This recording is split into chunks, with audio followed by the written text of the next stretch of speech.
We're now joined by Mary White. She's a guidance counselor at O'Malley Innovation Middle School in Gloucester. How are you, Mary? Hi, good morning. Oh, good afternoon.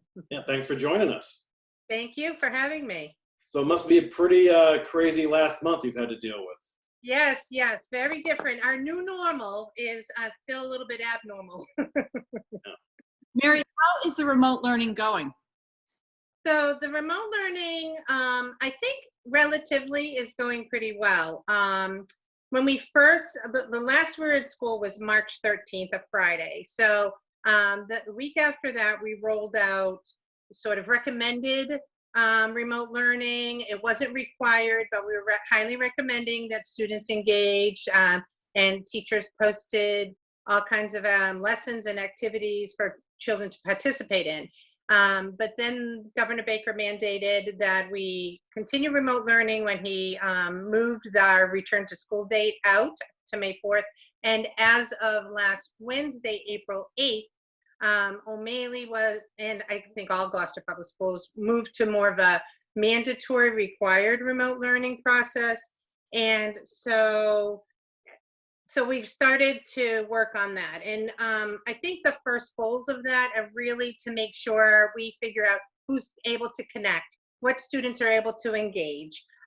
We are big Google Classroom users at O'Malley, and so all students have their own email, and so they're connecting to their classrooms, to their teachers through their email and Google Classroom. So we're really working on, that's the first piece, to make sure everybody's connected. So it's been a week now, and Right. do you feel it's satisfactorily connected? Is it, or maybe not quite? Not so much. I would say I would say we're very close to getting 100% for students connected, but there are some students who don't have internet, and where, we have ways to offer that, or at least the resource for families to get connected through internet, to be able to provide that to them. So we're trying to work on that. There are a few families, not a lot, maybe, less than 5 that we're aware of, that we're working on helping with that. And then there's students who might have gone out of the state, or in a different location, and so there's hotspots instead of regular Wi-Fi, things like that. So I would say majority of our students are able to connect and are starting to access the learning, but we're still tweaking and working out those few that we're, still are having some issues. Well, we understand that, or I have heard that these Zoom classes can be kind of difficult to manage. How about feedback on that? Yeah, so teachers are doing a combination of learning, teaching the curriculum. Some teachers are using Zoom, some teachers aren't. Some teachers are having like open Zoom class meetings. Some teachers are videotaping a class and then they just have a student watch it. And some are we have all these new platforms that we can use. And so depending on the teacher and what they've learned, what platform they've learned about and are comfortable using, they're using all different ways to teach a lesson. And then there's open times where they can communicate with the students and meet with the students. They might use a Zoom or a Google Meet and meet with the students to be able to help, or they might chat via email, and they have open times where students can come in and get support. And the Zoom classes can be intimidating for some students, but we completely reassure students that nobody has to have their face shown on the screen. You can opt out, and sometimes the teachers are requesting that they don't do that, anyway. So, and also, they don't necessarily need to speak if they're shy about speaking on a computer as opposed to in class. They can type in the chat area or send an email. So we're just working out and trying to be as flexible as possible, and making sure kids are feeling comfortable first, and feeling like they're getting it and understanding how they can access everything. Does that help?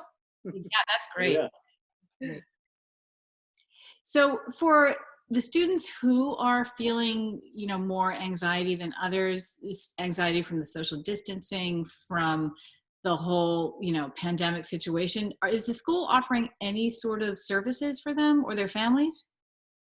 Yeah, so what we're trying to do is, so first of all, there are 3 guidance counselors. We each have a grade. We loop with the kids and move with the kids. So all of the guidance counselors reached out to the students as well as parents and guardians, and let them know that we're here for them if they need any extra support.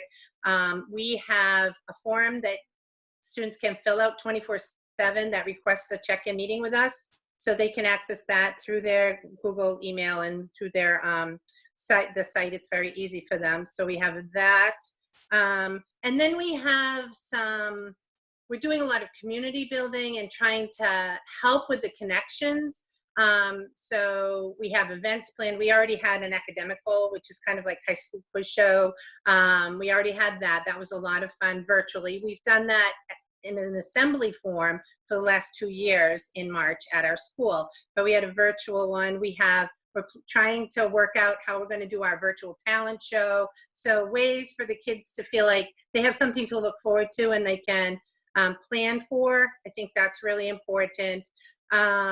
If there's a more pressing kind of acute anxiety going on, we have resources, that we refer them to outside resources. So it just depends. And some students already had therapeutic things in place with our students assistance program, which we're fortunate to have at our school. They contracted through Leahy, but have an office at our school. And those services are continuing for the most anxious students who have already been part of that service. And then we're trying to we started this week question of the week, and our question of the week this week is, how can we best improve our mood? And please share out. And so everyone's sharing that out, and we're going to share it with all of the students and anonymously. If anybody doesn't want theirs to be shared, we'll just make it anonymous. And then they'll get tips from each other, what they're doing to make things better at home, in this unusual situation. Please share with the world. We need some, all of us. Yeah, we will. We'll share it out. Mary, do you have any idea on whether the kids will actually be able to return to the building before the end of the school year? So we don't have any idea, and we don't, that's going to be the directive from the governor, of course. A lot of people are wondering if we're going to be able to go back May 4th. I think everybody's wondering whether that's going to be extended, because I think a lot of people feel like it probably will, but we don't have any information on that whatsoever. If someone really needs something from the building, they should definitely contact their guidance counselor, one of their teachers, and we'll figure out how we can get that for them. But it's limited how much you can get into the building, And that sort of leads us right into what O'Malley can do about summer camps this year. Right. So summer camps, we're going to follow the guidelines from the district and the state government, but the plans are in the works for, we're planning on summer camps as long as we're able to. One thing I do want to note, though, is so the summer camps are run by our O'Malley Academy, which is our after-school program. It extends into the summer. And O'Malley Academy is a really robust program. It's run by our director is Allison Alves and one of the other guidance counselors, and I'm the family engagement coordinator. And so we are rolling out for next week a few O'Malley Academy virtual programs. So that's another thing that's going to start next week. We have not our whole course offering, but we're going to roll some of those out. So for a student looking for something else, a little bit more enrichment, a little bit more a way to stay connected or to do something to keep them thriving and busy and happy and really engaged. We have a few things rolling out next week. And the summer camps, we're planning as long as we can do it, we're doing it. That's great to hear. Well, anything else that you think the community should know about, Mary? Let me just look and see if I have any notes. I guess the main thing is for a parent, for the community to know that we're just looking for kids to go to their classes and be engaged and be connected. We don't want anyone to feel any pressure. So we've switched over to having number grades or letter grades for the term. It's going to be sort of a pass-fail situation so that everyone's, the real goal is for everyone to just try their best. I think that the students are really used to the Google Classrooms, but this is a whole new way of learning. So really just trying to do their best and try to do some work and connect with their teachers and get the support they need, and that we're all here for them, and not to feel stress about school. It's more, the main thing is to keep them learning, keep their minds active, and to be engaged. And that's our goal. Great. Well, we appreciate your time, Mary, and maybe we can chat again right around that May 4th decision time. I know that date sort of looming over all of our heads right now. Okay, thanks so much. Great to Be talk well. to you. Take care. Yeah. Okay. Bye.